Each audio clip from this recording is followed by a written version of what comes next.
If you've ever dealt with a neighbor who thinks the rules don't apply to them, or an HOA that acts like they own more than they should, then you'll understand exactly where I'm coming from.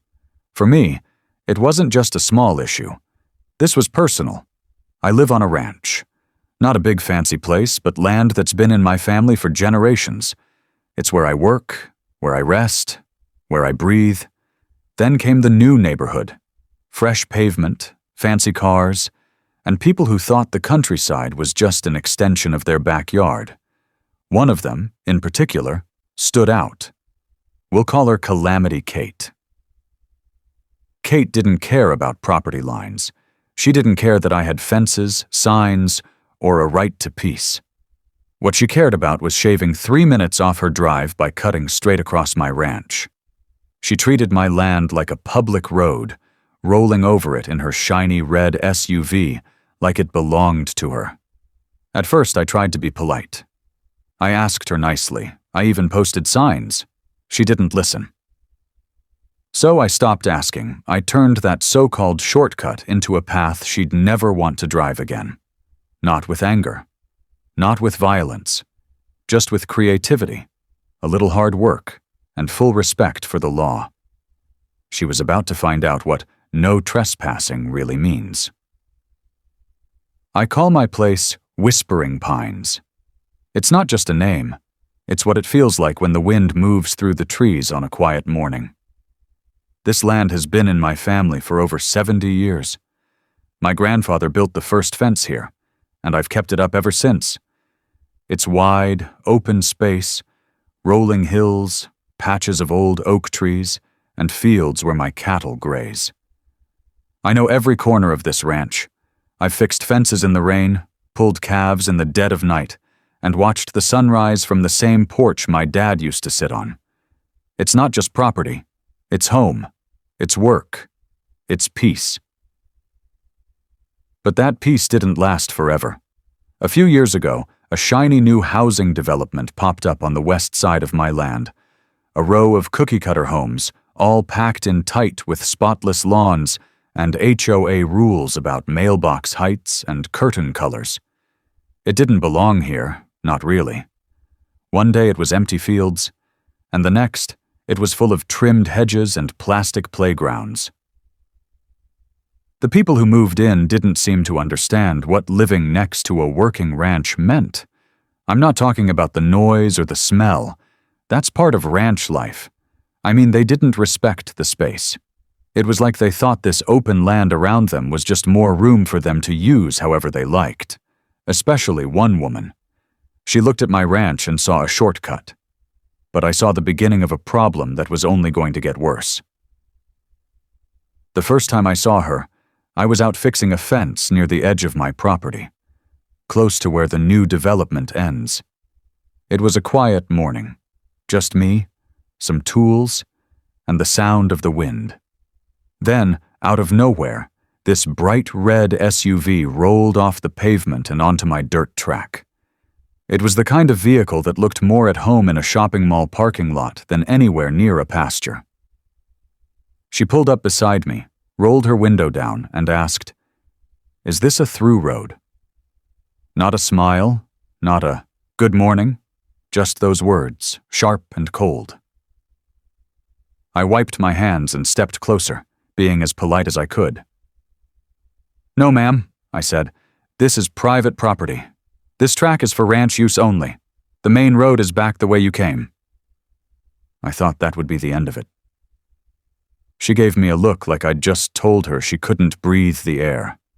Then, without another word, she hit the gas and kept driving right past me. Like I hadn't said anything at all, I stood there for a minute, watching her bounce along the track, raising dust and tearing over my land like it was hers. I remember thinking, well, that was rude, but maybe it was a one-time thing. Maybe she just didn't know. But I was wrong. That wasn't a mistake. That was just the beginning. It didn't stop with that first drive. A couple days later, I saw the same red SUV rolling through again. Then again. Morning, noon, even in the evening sometimes. It became part of her daily routine, using my land like it was a shortcut made just for her. What used to be a clean dirt track started turning into 2 deep ruts, cutting straight through my pasture.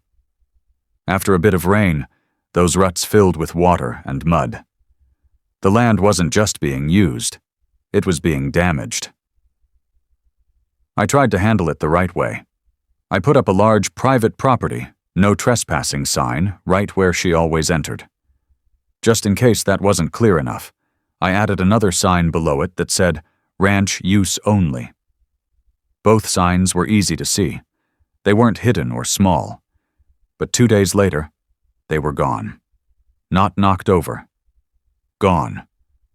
I found them in a ditch, bent and dirty, like someone had tossed them there on purpose. Her SUV's tire marks were still fresh in the mud nearby, so I waited by the track one morning and waved her down. I told her again, calmly, that this was private land. I told her it was dangerous, especially for her, and that it was tearing up my field.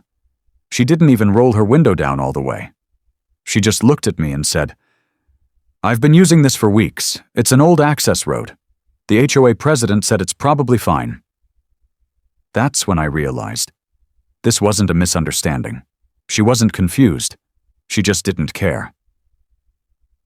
After that last talk with her, I knew being polite wasn't going to fix this.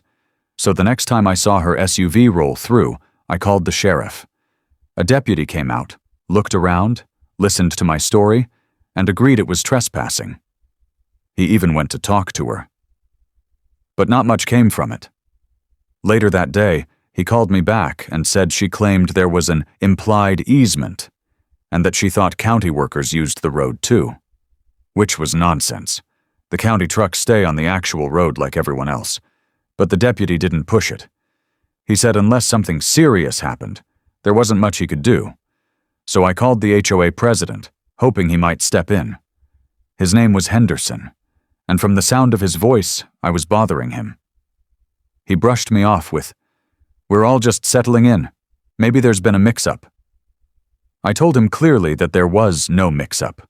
My land was marked, and people from his neighborhood were crossing it without permission. He said he'd look into it, but it felt more like he was waiting for me to hang up.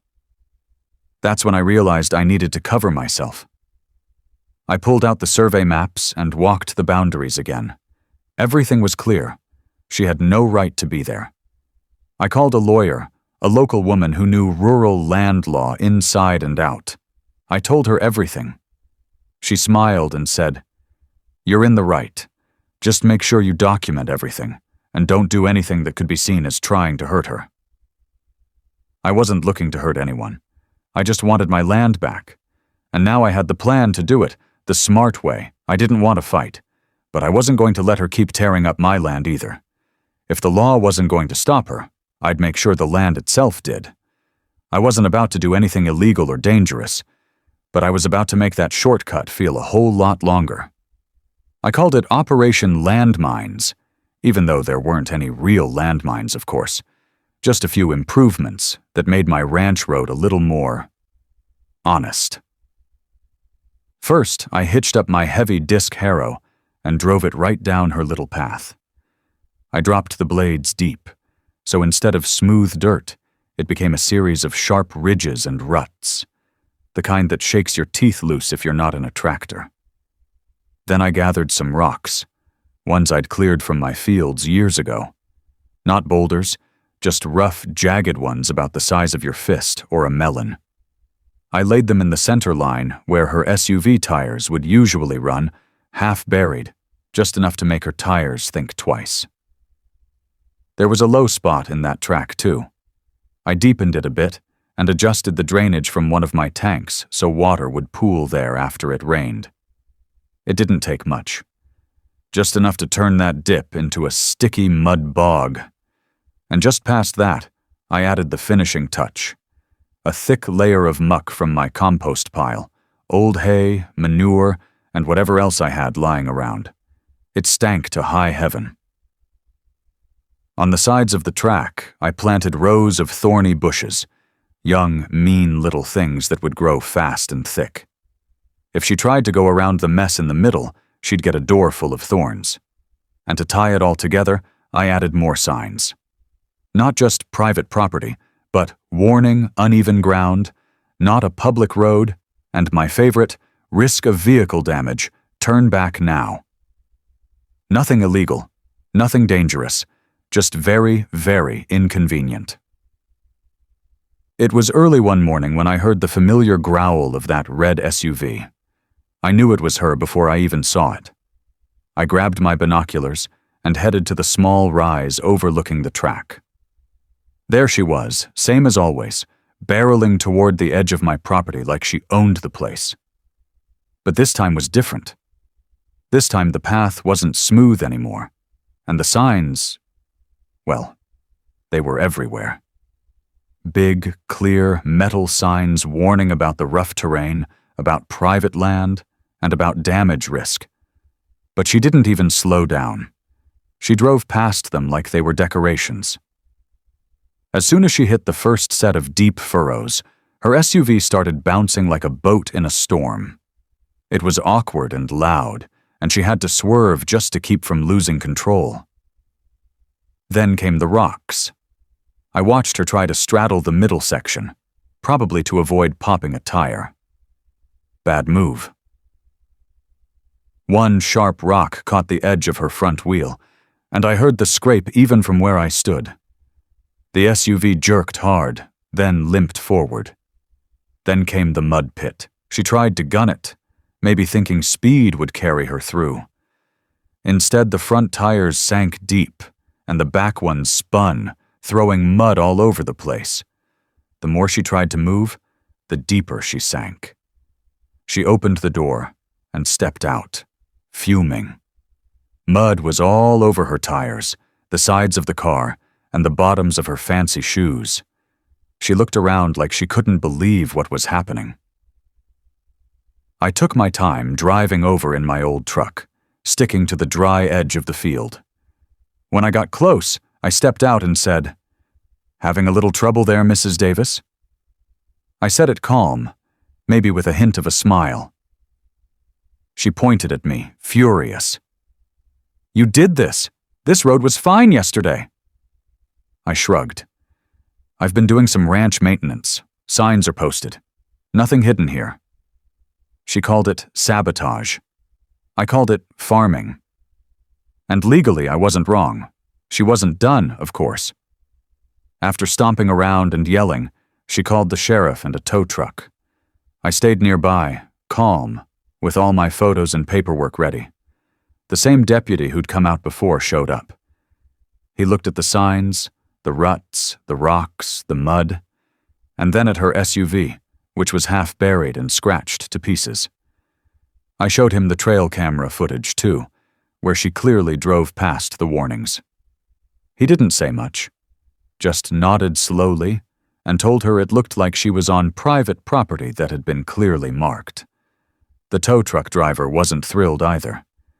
He took one look and said it'd be expensive to pull her out without causing more damage. Her face turned red when she heard that. But what could she say? Everything that happened was the result of her ignoring the signs. Again. Not long after that, I heard the HOA president finally paid my property a visit. He saw the signs, the rough terrain, and realized the whole thing was more trouble than it was worth. A few days later, a letter went out to all residents in that neighborhood making it clear the ranch was off limits. Still, she tried one last move. She filed a small claims suit, saying I damaged her car on purpose.